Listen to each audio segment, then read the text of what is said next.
ఓం సాయిరామ్. స్వాగతం. ధునిధ్వని ఈ ఆధ్యాత్మిక ప్రయాణానికి. ఈరోజు మనం తెలుసుకోబోయే బాబా బోధ విశ్వాసం. బాబా చేతిలో మన జీవితాన్ని వదిలేయడం. భక్తి మార్గంలో మనము ప్రార్థన చేస్తాం, నామస్మరణ చేస్తాం, కానీ లోపల ఒక ప్రశ్న మిగులుతుంది. బాబా, ఇప్పుడు నా జీవితం ఎలా ముందుకు సాగుతుంది? ఈ ప్రశ్నకు బాబా ఇచ్చే సమాధానం విశ్వాసం. షిరిడీలో ధుని ఎప్పుడూ వెలుగుతూనే ఉంటుంది. ఎవరు కాపాడుతున్నారా అగ్నిని? భక్తులు కాదు, బాబా స్వయంగా. అలాగే మన జీవిత ధునిని కూడా బాబా చూసుకుంటారు, మనము వదిలేయగలిగితే. ఒక భక్తుడు బాబానడిగాడు, బాబా, నా సమస్యలు ఎప్పుడు తీరుతాయి?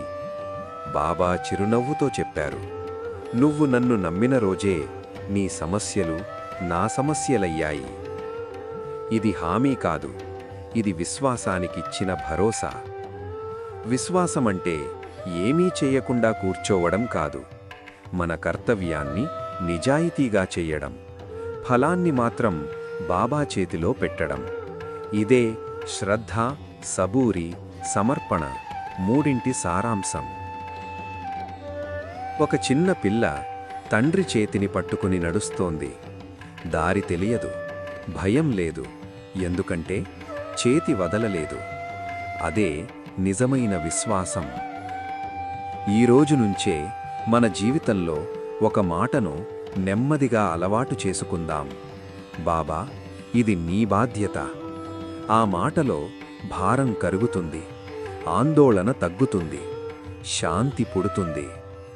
బాబా మన సమస్యలు తీర్చేవాడు కాదు, మన భారాలను మోసేవాడు. కాని మనము వాటిని ఆయన చేతిలో పెట్టినప్పుడు మాత్రమే. ఇదే విశ్వాస సాధన. ఓం సాయిరామ్.